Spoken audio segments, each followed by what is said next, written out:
Hi guys, and welcome to another episode of Kabir Considers. In this video, I'm going to react to every NFL team's most cheatingest moment.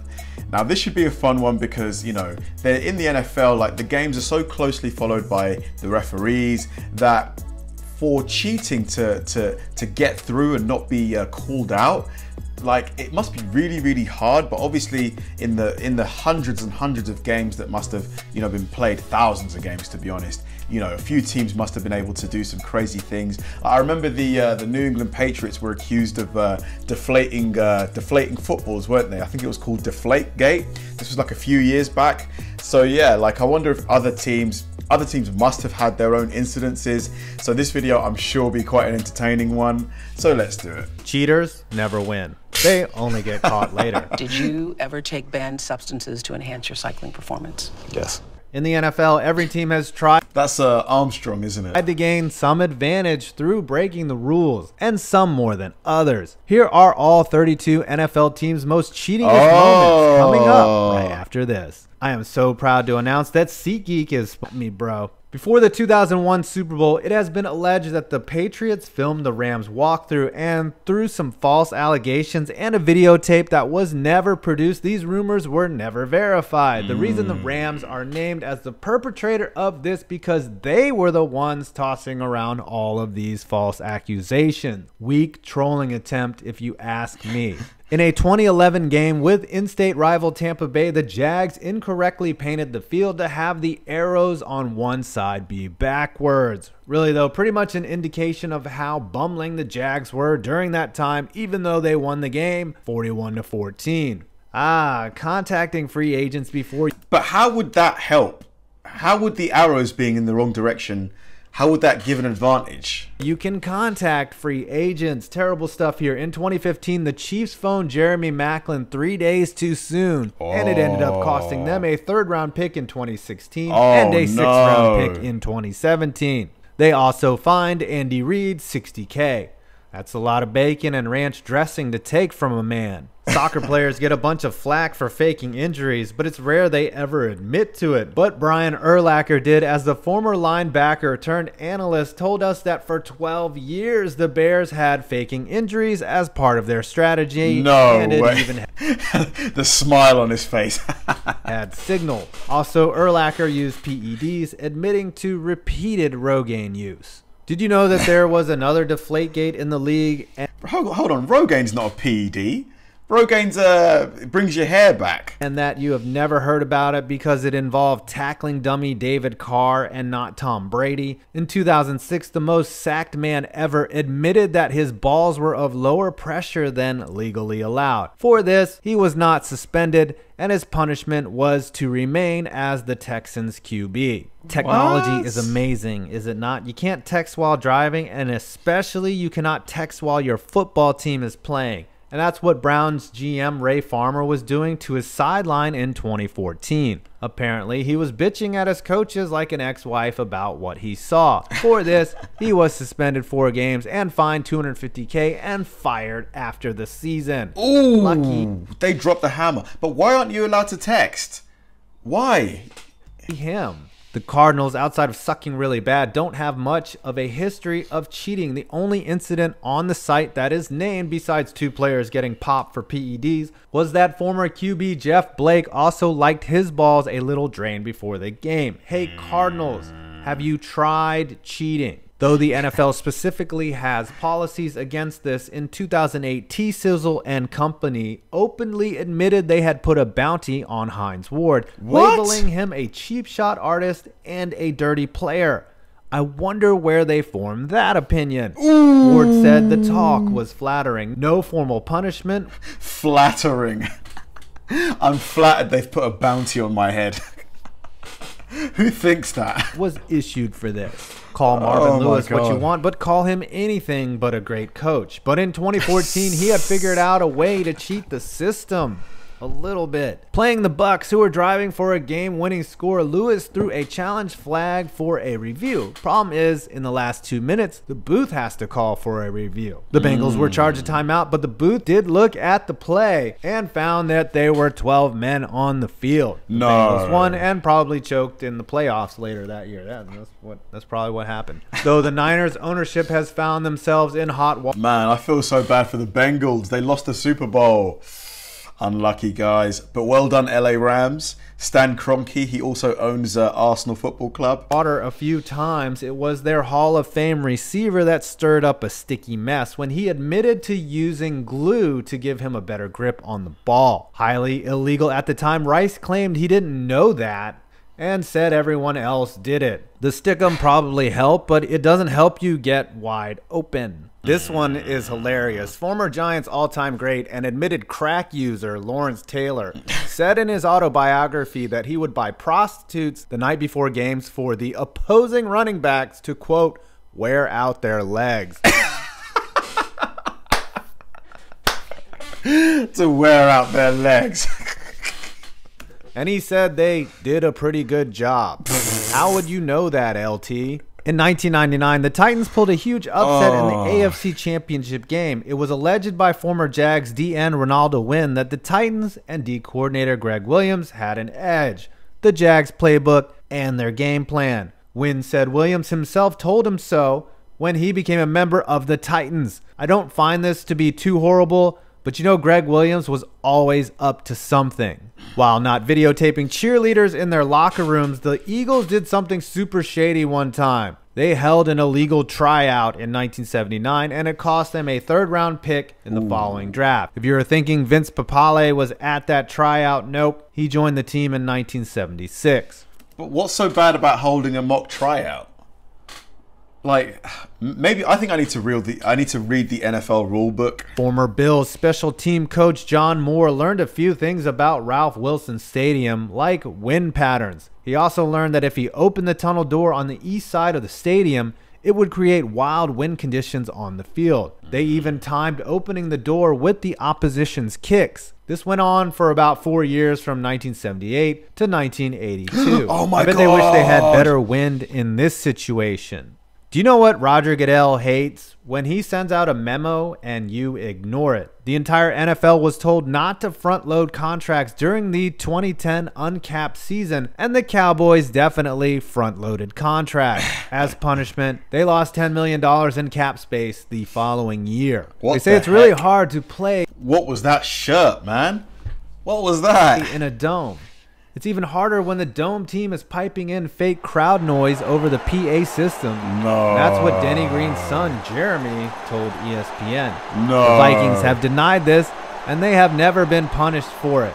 And Jeremy Green is a disgusting pedo. Look that up. What? The Bucks threw their Week 17 game in 2014 so that it would be them who got the first overall pick in the draft, not the Titans. Playing the Saints and leading 20-7, they pulled starters and made curious play calls as they would end up losing and then drafting Jameis Winston. When your eyes are this damn big, you know where the sideline is. That's why nobody bought that Mike Tomlin didn't intentionally step onto the field and cause a distraction during a kick return in 2013. The Ravens would end up settling for a field goal, though who knows whether Tomlin made a difference or not. He was fined 100 G's, and the Steelers lost that night, which gets... He was fined 100 grand just for stepping like 2 inches onto the field? Woo! That's expensive. A damn son. Didn't see that coming, did you?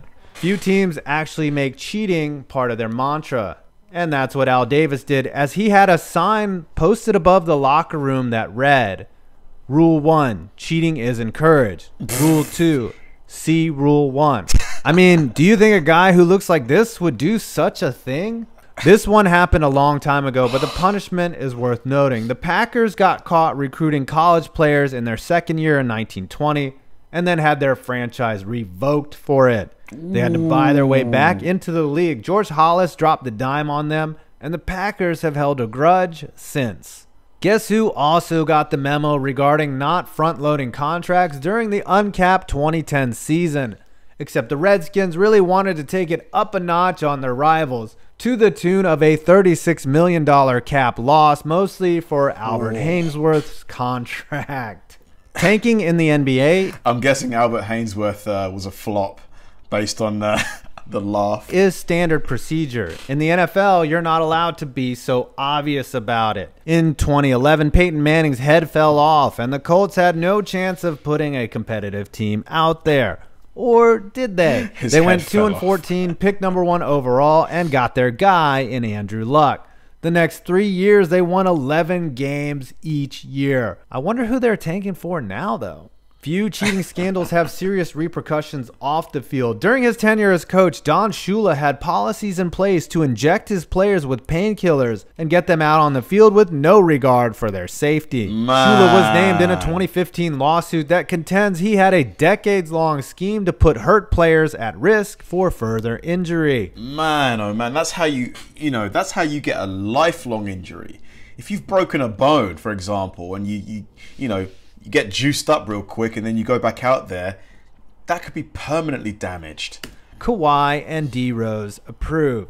The Panthers' first scandal started before they even came into the league. Their initial choice for head coach was Joe Gibbs, but when he turned them down, they went for then Steelers defensive coordinator Dom Capers. Before the '94 season ended, the Panthers were fined $150K and lost a 2nd and 6th round draft pick. Your team cheats puts a heavy emphasis on PEDs. The LA Chargers are now the LA Rams, aren't they? Which I don't find interesting because often it's up to the individual to carry out that type of cheating.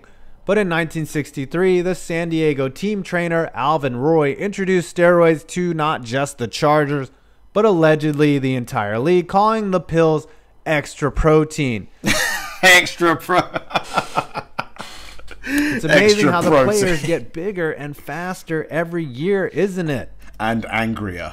The Seahawks have been known to push the envelope on the field, but they have also been caught trying to hone their tactics off of it. 3 times in Pete Carroll's gum-chewing tenure have the Hawks been caught holding illegal practices, and they have been fined and have lost draft picks as a result. We're in here talking about practice. The Vikings pumping in crowd noise was alleged. The Falcons, however, got caught red and black-handed. After the NFL investigated in 2012, Arthur Blank manned up and confessed, and they were fined $350K and lost draft picks.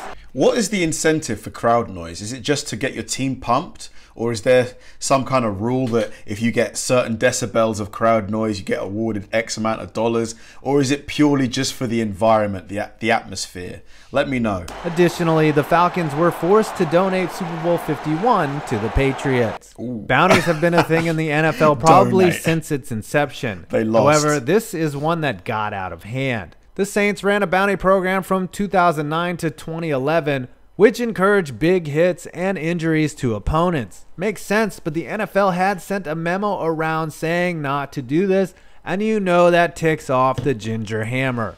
As a result, the Saints were fined heavily and lost high draft picks. Sean Payton and Jonathan Vilma were suspended a year, and Greg Williams indefinitely.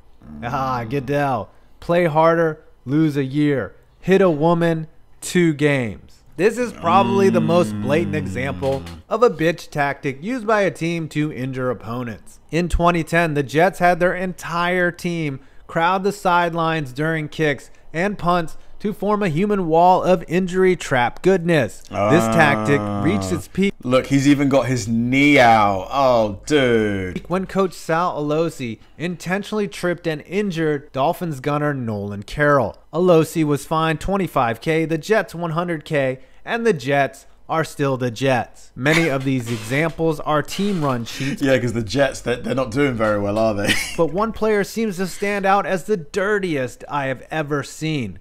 Ndamukong Suh is a big, intimidating man. He doesn't need to cheat, but he does. Here is a short list of his antics. Stomped on Evan Dietrich Smith, hit Matt Schaub in the groin, stepped on Aaron Rodgers' ankle. He has been fined over $230K. You knew the Patriots would be high on this list as they have been caught in scandal after scandal since Belichick arrived in Foxborough. Belichick. And guess what? Their fans don't give a rat's ass. But one incident kicked off the cheating association and that was Spygate, where former Pats coach Eric Mangini ratted out his old team in 2007. He told the league the Pats were filming and stealing his signals. Tapes came out, fines were levied, $500K for Belichick alone, and of course the Pats moved on to their next circumvention of the rules.